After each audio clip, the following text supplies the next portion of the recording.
జాతీయ పార్టీలు దానికి పరిమితం కాకూడదు అని. ప్రాంతీయ పార్టీల వలన ఇబ్బందులు వస్తున్నాయనేది కూడా ఒక ఆర్గ్యుమెంట్ ఉంది. దానికి మీరేమంటారు మరి? ప్రధానంగా నేను చెప్పాల్సింది ఏంటంటే, ఇప్పుడు ఈ దేశము అనేది ఏర్పడితే 560 సంస్థానాలు విలీనమైన తర్వాత, ఈ 560 సంస్థానాలు విలీనమైనప్పుడు ఒకే పార్టీ లేదా 2 పార్టీలు ఉండాలనేది ఒప్పందం కాదు. బ్రిటిష్ వాళ్ళతో జరిగిన ఒప్పందం ఏంటంటే 1935 యాక్ట్లో మీకు చాలా క్లారిటీగా కనపడుతుంది. ఇండియాను అప్పుడు యునైటెడ్ స్టేట్స్ ఆఫ్ ఇండియా అన్నారు. ఎప్పుడైతే 1947 యాక్ట్ వచ్చిందో దాన్ని యూనియన్ ఆఫ్ ఇండియాగా మార్చారు. అసలు యునైటెడ్ స్టేట్స్ ఆఫ్ ఇండియానే కరెక్ట్. ఇండియాకి ఎందుకు United states of India correct అంటే, బహుళ జాతులు, బహుళ కులాలు, బహుళ మతాలు, సంస్కృతులు విభిన్నమైన ఈ దేశంలో ఒకే సంస్కృతి లేదు. సో ఒకే భాష లేదు, ఒకే మతం లేదు. సో ప్రపంచంలో ఉన్న మతాలన్నీ భారతదేశంలో ఉన్నాయి. ఇంకా అదనంగా ఇక్కడ 6,000 పైగా కులాలు ఉన్నాయి. ఇక్కడ తెగలల్లో ఇంకా ఈవెన్ దక్షిణాఫ్రికా తెగల కంటే కూడా మన దగ్గర ఎక్కువ ఉన్నాయి.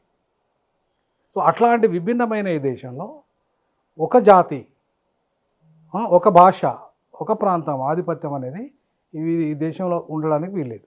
అలాగే ఒక పార్టీ కూడా ఉండడానికి కూడా వీల్లేదు, లేదా 2 పార్టీలు ఉండడానికి వీల్లేదు. ఎందుకు లేదంటున్నానంటే, ప్రధానంగా మీరు చూడండి 1935 యాక్ట్ ప్రకారంగా మొత్తం 560 సంస్థానాలకి వాళ్ళ రాజులు ఉంటారు, వాళ్ళ పరిపాలనలో. ఈవెన్ నిజాంకి అయితే సొంత కరెన్సీ ఉంది, బ్రిటిష్ కరెన్సీతో పాటు. సో ఇలా సొంత కరెన్సీలు ఉన్న సంస్థానాలు ఉన్నాయి, సొంత రాజ్యాంగాలు ఉన్న సంస్థానాలు ఉన్నాయి, విధానాలు ఉన్న సంస్థానాలు ఉన్నాయి. వీటన్నిటిని కలిపి యూనియన్గా మార్చారు. యాక్చువల్గా యూనియన్ అనేది పెద్ద కుట్ర ఈ దేశంలో. అంటే యూనియన్ అంటే ఈ అన్ని రాష్ట్రాల కలయిక. ఎందుకని అన్ని రాష్ట్రాల కలయిక వేరు, ఫెడరేషన్ వేరు. Federation, United states of India is nothing but federation.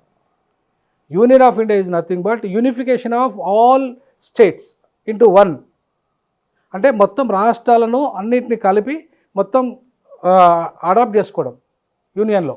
అంటే యూనియనే సుప్రీం, స్టేట్స్ సుప్రీం కాదు, స్టేట్ డిపెండెంట్ భారతదేశంలో ఎప్పుడు 1947 యాక్ట్లో. సో కాబట్టి ఈ డిపెండెన్సీ ఎప్పుడైతే రాష్ట్రాలకు వచ్చిందో కేంద్రం యొక్క ఆధిపత్యం పూర్తిగా వచ్చేసింది. ఒకప్పుడు స్వయం ప్రతిపత్తి గల సంస్థానాలన్నీ కూడా మొత్తం ఒక కేంద్రం మీద ఆధారపడే పరిస్థితికి వచ్చేసినాయి. తర్వాత ఈవెన్ నిజాం రాజు కూడా ఐక్యరాజ్య సమితిలో నేను వీళ్ళతో పాకిస్తాన్తో ఉండను, భారతదేశంతో కలిసి ఉండను, నేను స్వతంత్రంగా ఉంటానని చెప్పితే కూడా ఇవాళ బలవంతంగా ఆపరేషన్ పోలో పేరు మీద ఆయనను కూడా విలీనం చేసుకున్నారు యూనియన్లో. పేరు ఎందుకు? ఒకవైపు సాయుధ పోరాటం పేరు మీద, నక్సలైట్ పోరాటం పేరు మీద ఈ రకంగా ఆయనను రాజు ప్రముఖ అయినప్పటికీ కూడా వాళ్ళే ఇచ్చారు. కేంద్ర ప్రభుత్వం రాజు ప్రముఖ చేసిన తర్వాత అట్లాంటి వ్యక్తిని తీసుకొచ్చి ఈ యూనియన్లో కలిపేశారు. అంటే అర్థమైంది, టోటల్గా ఈ దేశంలో ఉన్న బ్రాహ్మణులు కావచ్చు, లేదా తక్కువ జనాభా 15% ఉన్న వాళ్ళు కావచ్చు, ఈ దేశాన్ని పరిపాలించాలంటే, ఈ దేశంలో వాళ్ళ ఆధిపత్యం ఉండాలంటే, ఈ దేశంలో ఉన్న మొత్తం సంస్థానాధితులు అంటే బ్రాహ్మణేతరులే, ఎక్కువ మంది బ్రాహ్మణేతరులే సంస్థానాధితులు. ఇప్పుడైతే రాష్ట్రాలలో ముఖ్యమంత్రులు ఎట్లయితే బ్రాహ్మణేతరులు ఉన్నారో వాళ్ళంతా కూడా ఇవాళ బ్రాహ్మణులు చెప్పినట్టే వినాలి. వినే పరిస్థితికి నెట్టబడదు ఎప్పుడు యూనియన్గా ఏర్పడ్డ తర్వాత. అంతకుముందు ఇవాళ ఛత్రపతి షాహు మహారాజు, నిజాము, ఇట్లా ప్రతి సంస్థానాధీశుడు తన సొంత ఆలోచనలు, సొంత సంస్కృతిని, సొంత కరెన్సీని, సొంత ఎయిర్పోర్టు అన్నీ సొంతగా స్వయం పాలన దిశగా ఉండేది. సో స్వయం పాలన దిశగా ఉన్న వాటన్నిటిని కాస్త మెర్జ్ చేసి ఇలా ఏకీకృత భారతదేశాన్ని నిర్మించే క్రమంలో ఒక కులం యొక్క ఆధిపత్యాన్ని, ఒక ప్రాంతం యొక్క ఆధిపత్యాన్ని, ఒక మతం యొక్క ఆధిపత్యాన్ని ఈ దేశంలో కొనసాగించారు. కొనసాగింపులో భాగంగానే వచ్చిందే ఇవాళ ఒకే దేశము, ఒకే ఎన్నిక, ఒకే భాష, ఒకే ప్రాంతం అనే నినాదం. సో ఇది రాజ్యాంగ విరుద్ధం. ఇది భారత రాజ్యాంగ మౌలిక సూత్రానికే విరుద్ధం. ఎట్లా విరుద్ధం అంటే, ఒకే భాష లేదు, 42 భాషలు అధికారిక భాషలు. అప్పుడు నువ్వు ఒకే భాష ఎట్లా అంటావు? ఒక హిందీ భాషకి ఎట్లా ప్రియారిటీ ఇస్తావు? ఇప్పుడు పార్లమెంట్లో చట్టం చేసేటప్పుడు కూడా అన్ని భాషలు సమానంగా చట్టం చేశారు. మరి నీ హిందూ భాష ఒక హిందీ భాషకే నువ్వు ప్రయారిటీ ఎట్లా ఇస్తావు? నీతో పాటు అన్ని భాషలు సమానమే. నీతో పాటు ఒక హిందూ మతం ఒకటే ఎట్లా విలువగలదవుతుంది, లేదా ఒకటే ఆధిపత్యం ఎట్లా చేస్తుంది ఈ దేశంలో? అన్ని మతాలు సమానమే రాజ్యాంగం ప్రకారంగా. సో అన్ని మతాలు సమానమైనప్పుడు ఒక మతం యొక్క ఆధిపత్యం ఈ దేశంలో ఎట్లా కొనసాగుతుంది? సో అన్ని భాషలు సమానమైనప్పుడు ఈ దేశంలో ఒక భాష యొక్క ఆధిపత్యం ఎట్లా కొనసాగుతుంది? సో అంటే అర్థం ఏంటి అంటే, ఈ దేశంలో కొంతమంది కుట్ర చేసి ఈ దేశంలో రాష్ట్రాల విభజన అనేది సరిగ్గా శాస్త్రీయబద్ధంగా చేయలేదు. ఒక రాష్ట్రము యూపీ 25 కోట్ల జనాభా ఉంటే మొత్తం దక్షిణాది రాష్ట్రాలు అన్నీ కలిపితే 25 కోట్ల జనాభా ఉంటుంది. మళ్ళీ అక్కడ పక్కన ఈశాన్య రాష్ట్రంలో పోతే లక్షలలోనే జనాభా ఉంటుంది. ఒక ఎంపీ ఉంటాడు అక్కడ, 2 ఎంపీలు ఉంటారు. వీడికి వస్తే ఉత్తరప్రదేశ్కి వస్తే 80 ఎంపీలు ఉంటాడు. అంతకుముందు 85 ఎంపీలు ఉండే ఉత్తరాఖండ్ ఏర్పడినప్పుడు. 85 ఎంపీలు అక్కడ ఉంటే కేవలం ఒక ఎంపీతో పరిమితమైంది. ఎట్లా ఒక రాష్ట్రం ఈ రాష్ట్రము యొక్క హక్కులు ఎట్లా కాపాడబడతాయి? 85 మంది వింటారా మాట పార్లమెంట్లో, ఒక ఎంపీ మాట వింటారా, లేదా 2 ఎంపీల మాటలు వింటారా? సో ఇవాళ చాలా స్పష్టంగా మీకు అర్థం కావాల్సింది ఏంటంటే ఉత్తరప్రదేశ్ అనేది ఈ దేశ రాజకీయాలను శాసిస్తుంది. ఎందుకు శాసిస్తుంది? ఎందుకంటే ఉత్తరప్రదేశ్లో జనాభా ఎక్కువ, ఎంపీలు ఎక్కువ, ఉత్తరాది వాళ్ళే, హిందీ బెల్టే, పూర్తిగా దేశాన్ని ఆధిపత్యం ఉంచడానికి కారణం ఏంటంటే యూపీని విభజించకపోవడము. అన్ని రంగాల్లో వెనుకబడ్డ యూపీని విభజించకుండా ఏపీని విభజించారు తెలంగాణ పేరుతో. ఉన్నది 42 ఎంపీలే. యూపీ కంటే 100 రెట్లు అన్ని రంగాల్లో డెవలప్ అయిన స్టేటు ఏపీ.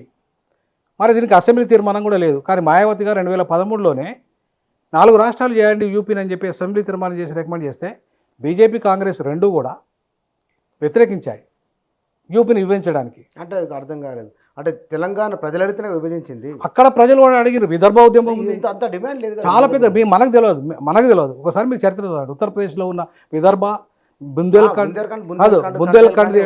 హరిత ప్రదేశ్ తీయండి, అవును, ఇవన్నీ అవధ్ ప్రదేశ్ తీసేయండి.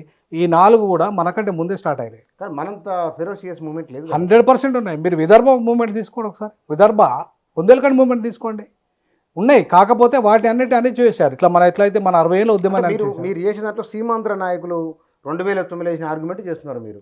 నేను 2009 సీమాంధ్ర ఆర్గ్యుమెంట్ చేయడం కాదు. సీమాంధ్ర ఆర్గ్యుమెంట్ తప్పుడు ఆర్గ్యుమెంట్ వాళ్ళది. ఈ దేశంలో రాష్ట్రాల విభజన జరగాలని నేను కోరుకున్న వ్యక్తిని. రాష్ట్రాల కాదు, తెలంగాణ రాష్ట్రం ఏర్పడడానికి ముందు అనుకూల వ్యతిరేక చెప్పండి. నేను అనుకూలం. నేను కొట్లాడిన వ్యక్తిని కదా. అదే మరి ఎందుకు నేను కాదు, నేను విభజించలేదు. ఎందుకంటున్నానంటే యునైటెడ్ స్టేట్స్ ఆఫ్ ఇండియా చట్టం ఎప్పుడైతే ఏర్పడదు 1935 ఏర్పడదో అప్పుడు 2 కోట్లకు ఒక జనాభా ఒక రాష్ట్రం ఏర్పడదాం. 2 కోట్లకు ఒక రాష్ట్రం ఏర్పడాలంటే ఈ దేశంలో మొత్తం 50-60 రాష్ట్రాలు ఉండాలి మనకు మినిమం. ఇప్పుడు 140 అంటే 70 రాష్ట్రాలు ఉండాలి. ఇప్పుడు ఎన్ని రాష్ట్రాలు ఉన్నాయి? 29. అలా ఉత్తరాది ప్రాంతంలో పెద్దగా ఎందుకు ఉన్నాయి? మధ్యప్రదేశ్ పెద్దదే, బీహార్ పెద్దదే, ఉత్తరప్రదేశ్ అన్నిటికంటే పెద్దదే. ఎందుకున్నాయి అంటే ఉత్తరాది వాళ్ళ ఆధిపత్యం దేశంలో పర్మనెంట్గా కొనసాగడానికి. 2 కోట్ల జనాభాతో ఒక రాష్ట్రం చేయాలన్నప్పుడు యూపీని 25 కోట్ల జనాభా అంటే ఎన్ని రాష్ట్రాలు చేయాలి? కానీ మీరు మీతో నేను ఒక మాట్లాడాను. మీరు అనేది అంటే బహుశా పెద్ద రాష్ట్రాల దగ్గర జాతీయ పార్టీలు ఉన్నాయి, అధికారం అంతా వాళ్ళ దగ్గర ఉంటుంది, ప్రాంతీయ పార్టీలు మీరు అంటున్నారు. కానీ ఉత్తరాదిన వచ్చిన ప్రాంతీయ పార్టీలు, అది జేడీయూ కానీ, ఆర్జేడీ కానీ, సమాజ్వాదీ కానీ, శూద్రులు పెట్టిన పార్టీలు. శూద్రులు అధికారాన్ని పట్టుకున్నారు కదా. ఒకవేళ చిన్న రాష్ట్రాలు వస్తే కనుక తమిళనాడు మినాయిస్తే మిగతా మొత్తం కూడా శూద్రాగ్రవర్ణం చేతిలోనే ఉన్నాయి. దీని ఎట్లా మీరు సమర్థిస్తారు? నేను 100% సమర్థిస్తాను. ఎట్లా సమర్థిస్తా అంటే తమిళనాడులో 1920లోనే వచ్చింది శూద్రుల నాయకత్వంలో అధికారం. కాదు, శూద్ర నాయకత్వం వచ్చింది. ఎట్లా వచ్చింది అనుకుంటున్నారు మీరు? అతిశూద్ర నాయకత్వంలో 1920లో అధికారం వచ్చింది. ఎట్లా వచ్చింది అనుకుంటున్నారు? ఇక్కడ సామాజిక న్యాయ ఉద్యమాలు ఉన్నాయి. దక్షిణాదిలో సామాజిక న్యాయ ఉద్యమం. ఇక్కడ అంబేద్కర్ పుట్టిండు, ఇక్కడ మహాత్మా జ్యోతిరావు పూలే పుట్టిండు, ఇక్కడ పెరియార్ నారాయణ గురు పెట్టిండు, అయోధ్య దాస్ పుట్టిండు. ఇక్కడ మొత్తానికి సామాజిక తత్వవేత్తలంతా ఇక్కడికి పుట్టారు. సో ఇక్కడికి వెళ్ళి పుట్టారు కాబట్టి సామాజిక అంశం అనేది పెద్ద రాజకీయ అంశంగా చర్చకు వచ్చింది. కాబట్టి బ్రిటిష్ కాలంలోనే ఇవాళ సామాజికమైన ఎజెండా వచ్చింది, రిజర్వేషన్ అనే అంశం బ్రిటిష్ కాలంలో వచ్చింది. కాబట్టి ఇక్కడ అధికారం అనేది మోస్ట్ బ్యాక్వర్డ్ కులాలకు వచ్చింది. ఇక్కడ మొట్టమొదటిసారిగా రిజర్వేషన్ 1951లో ఇక్కడే స్టార్ట్ అయింది. ఈ అమెండ్మెంట్ భారతదేశానికి రాజ్యాంగానికి మొదటి అమెండ్మెంట్ ఎక్కడికి వెళ్ళి స్టార్ట్ అయింది? పెరియార్ నాయకత్వంలో ఉన్న రిజర్వేషన్లను కింది కులాలకు ఇవ్వాలి, బీసీలకు ఇవ్వాలని చెప్పేసి ఉద్యమం కారణంగా పెద్ద ఎత్తున 10 లక్షల మంది ఉద్యమం చేసి ఆ రోజు రాజ్యాంగాన్ని బహిరంగంగా కాల్ చేశాడు. ఎవరు? పెరియార్. అంబేద్కర్ బతికే ఉన్నాడు అప్పటికి. సో మాకు ఈ రాజ్యాంగం వల్ల న్యాయం జరగట్లేదని చెప్పేసి పెరియారు పెద్ద ఎత్తున ఉద్యమం చేస్తే రిజర్వేషన్ల ప్రక్రియ మొదలైంది. రిజర్వేషన్లు 1935 యాక్ట్లో వచ్చిన రిజర్వేషన్లలో బీసీలకు ఎందుకు రిజర్వేషన్లు ఇవ్వలేదు? యాక్చువల్గా బీసీలకు 1935లో రిజర్వేషన్లు ఉన్నాయి. 1947కి బిఫోరు ఈ దేశంలో బీసీలకు రిజర్వేషన్లు ఉన్నాయి.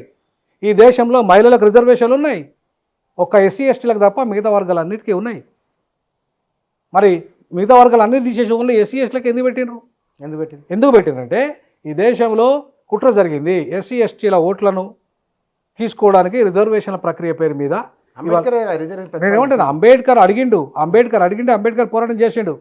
ఇవాళ కానీ ఏం జరిగిందంటే దక్షిణాదిలో ఏదైతే రిజర్వేషన్ల ప్రక్రియ ఎప్పుడో మొదలైంది, మైసూరు రాష్ట్రంలో రిజర్వేషన్ల ప్రక్రియ స్టార్ట్ అయింది. షాహు మహారాజు బ్రిటిష్ వాళ్ళ కాలంలో ఉన్నది. ఇవల్ల దక్షిణాదిలో ఉన్న ఏదైతే ఈ రిజర్వేషన్ల ప్రక్రియ ఉందో అతిశూద్రులకు ఉంది, శూద్రులకే ఉంది, అతిశూద్రులకు లేదు. సో అతిశూద్రులకు కూడా కావాలి, వాళ్ళందరికీ ఉన్నట్టుగా కావాలని అంబేద్కర్ కొట్లాడిండు. సో అంబేద్కర్ కొట్లాడిన క్రమంలోనే అంతకుముందు మహాత్మా జ్యోతిరావు పూలే కూడా బ్రిటిష్ కాలంలో కొట్లాడిండు. శూద్రులతో పాటు అతిశూద్రులకు కూడా కావాలని, శూద్రులకు అతిశూద్రులకు కావాలని కొట్లాడింది మహాత్మా జ్యోతిరావు పూలే. సో వీరి వల్ల వచ్చిన ఈ రిజర్వేషన్లు ఇవన్నీ కూడా ఇక్కడ అమలవుతున్నాయి దక్షిణాదిలో. ఎప్పుడు బ్రిటిష్ కాలంలోనే రిజర్వేషన్లు అమలవుతున్నాయి.